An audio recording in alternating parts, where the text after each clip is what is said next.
I think it's important to remember why we got into houseplants to begin with.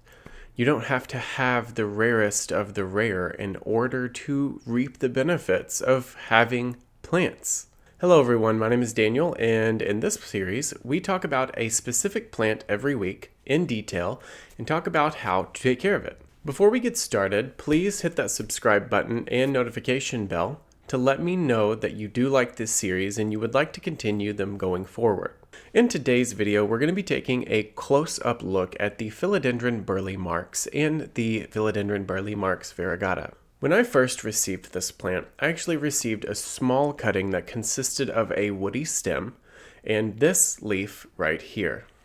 I didn't think that it was going to survive because of the fact that it was almost dead to begin with. However, little did I know this plant was going to come back full force, and within 6 months it would go from one leaves to several, and it would be one of my favorite houseplants that I have. The Philodendron Burle Marx was actually named off of a guy named Roberto Burle Marx, who was an architect, and he was the very first person to use rare houseplants in his decorative architecture. This plant is a member of the Araceae family, is one of the more popular aroids that is still in the common section. This plant gives you elongated heart-shaped leaves with one central vine going down the center of the leaf, and aerial roots for days. These leaves are very, very glossy and full of texture. I even love the one that almost died on me that have some discoloration in it.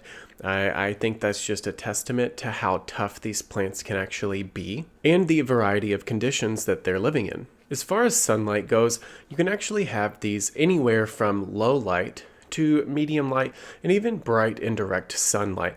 Now, mine personally, I've been growing under a grow light in a dark room for the duration of the life of the plant that I've had, and it, as you can see, has gone from a one-leaf cutting to a full-fledged plant with multiple leaves, and it's still continuing to grow at a rapid pace. Because this plant is so versatile, you can put this in the traditional aroid mix, like the one that I have my Monstera in. I will link all of the ingredients for that in the description box below.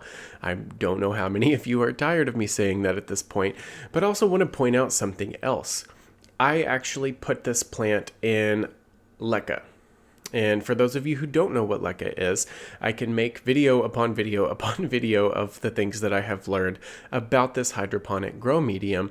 However, I have learned that the Philodendron Burle Marx actually prefers this over pretty much any other soil medium, and I'm going to tell you why. Upon doing research, I learned that this specific type of plant prefers and needs a lot of aeration into the roots. Aerial roots, the water roots, you name it, it needs it to prevent root rot. When I first got the cutting, I actually put this into some water to see if I could get it to root up pretty quickly before I put it in soil or whatever medium I had planned on putting it in at the time. And 3 weeks go by, this does not root up. The colors of the leaves start looking a little chlorotic, and I start getting slightly concerned and questioning everything I thought I knew about plants at this point. The second that I switched this from pure water to leca, it exploded with growth in the root system, and it also started putting out leaves like crazy. And that is how I got the plant that you see now. Now that you know that, let's move on to fertilizer.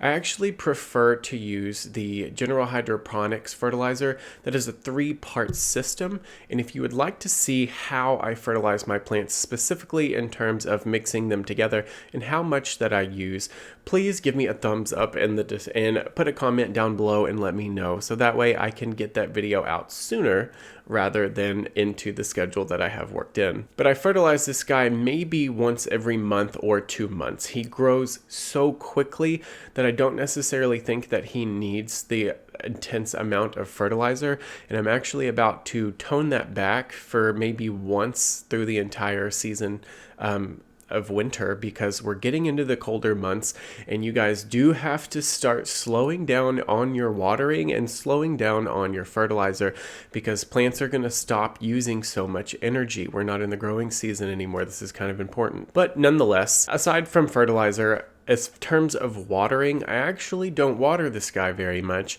Since he is in a hydroponic grow medium like leca, I do fill the cup that you see about halfway full, and then I let that completely dry out before I give him some more.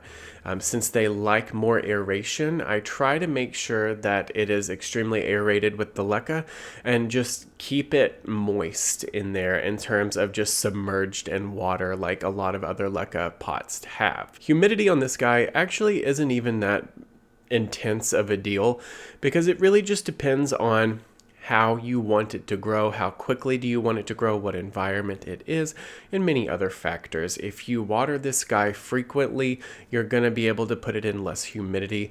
However, since it's an aroid, if you water it less frequently, you can stick it in higher humidity and it's going to be okay. I have mine sitting in anywhere between 60 to 75% of humidity, and that is something that I find it adapts really well to. However, you can pretty much put it in your space and this plant will be fine no matter where you put it. I would just pay attention to the lighting and the amount of water that it consumes and you will be fine. Now, in terms of propagation, if you take a look specifically at the woody stems here, you're going to be able to see that there are two ways of propagating this plant. You can use a specific technique that is called air layering, which is where you take sphagnum moss and you put it up against the aerial roots that you see in the plant.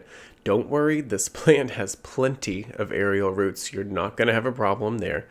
And you just let it set. You keep the sphagnum moss moist, and those aerial roots will turn into a root system on its own before you separate it from the main plant, pretty much guaranteeing the fact that you have a full-fledged plant before you even go any further in terms of making another plant. If you wanted to go the route that I did, I would just take a cutting of the plant, whether it be in the top cutting or just anywhere you can get a cut out of it, and I would put it not in water, but I would put it in leca and keep the leca moist, so that way it can sprout and it can grow, which is basically what mine did. Anyways, this is the Philodendron Burle Marx. I do think that this is an underrated plant, and the fact that it is so cheap online means you can get it anywhere and not have to pay a hefty price tag or break the bank. So I would definitely pick up one of these plants if you are able to get a hold of one. I honestly, personally, I got mine off of eBay, and then I just grew the cutting into the plant that you just saw. So be sure to give this a thumbs up if you liked this video. I will see you guys in the next one. Bye.